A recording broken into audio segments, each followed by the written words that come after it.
మీకున్న లెక్కలో జనరల్‌గా లాస్ట్ 2019 ఎలక్షన్స్ అప్పుడు కేసీఆర్ కూతురు అక్కడ నిలబడింది. ఇది ఫస్ట్ లెక్క. ఆమె అప్పటికే ఎంపీ. సో, కేసీఆర్ కూతురు వర్సెస్ అరవింద్ అని ఒకటి మీరు క్రియేట్ చేయగలిగారు. మీరు గెలిచారు కూడా దాన్ని. ఆవిడని ఓడగొట్టారు. తర్వాత కాలంలో ఇప్పుడు మళ్ళీ కవిత నిజామాబాద్ నుంచే పోటీ చేస్తారా? కవితను అరెస్ట్ చేయడం అనే ఒక కాన్సెప్ట్‌తో తోటే భారతీయ జనతా పార్టీ కవితను అరెస్ట్ చేయలేదు కాబట్టి బీజేపీ, బీఆర్ఎస్ ఒకటే అనే ఒక భావనలోకి తెలంగాణలో చాలా వరకు ఎక్కువ మందిని డ్రైవ్ చేయగలిగారు. అది ప్రతిపక్షాలు చేశాయా, లేకపోతే మీరు చేసుకున్నారా, లేకపోతే ప్రచారం అట్లయితే జరిగింది. కవితను అరెస్ట్ చేయకపోవడం అనేది కీలకమైన ఆస్పెక్ట్గా భారతీయ జనతా పార్టీ విషయంలో ప్రజల్లో ఒక చర్చలోకి వచ్చిన అంశం. సో సేమ్ కవిత మళ్ళీ ఇప్పుడు నిజామాబాద్ నుంచి పోటీ చేస్తుందని మీరు అనుకుంటారు. ఆల్రెడీ ఆమె సవాల్ కూడా చేసింది, మీరు ఎక్కడ నిలబడితే అక్కడ వచ్చి పోటీ చేస్తానని చెప్పి. సో మీ ఒపీనియన్ చెప్తారా దీని మీద? టీఆర్ఎస్ ఇష్టం అండి.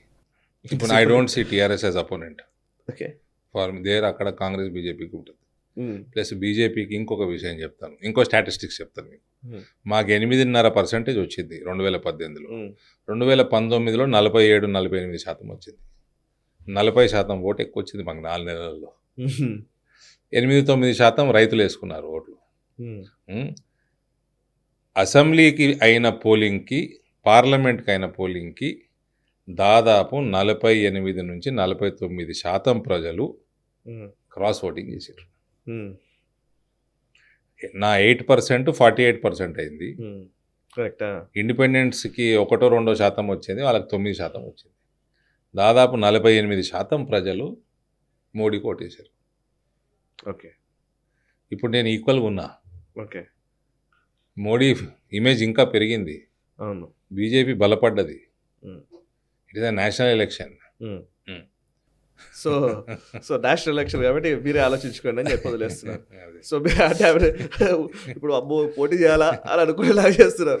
ఓకే, నాకు ఒక ఎమ్మెల్యే లేకుండే, ఇవాళ నాకు 2 ఎమ్మెల్యేలు మాకు ఉన్నారు. ఇప్పుడు ఎమ్మెల్యే అన్ని చోట్ల మాకు 3,70,000 ఓట్లు అంటే యావరేజ్గా 55,000 ఓట్లు వచ్చినాయి మాకు 7 నియోజకవర్గాలలో. జాతీయవాద జర్నలిజానికి అసలైన వేదిక నేషనలిస్ట్ హబ్ ని సబ్స్క్రైబ్ చేసుకోండి. నోటిఫికేషన్స్ కోసం బెల్ ఐకాన్ పై క్లిక్ చేయండి.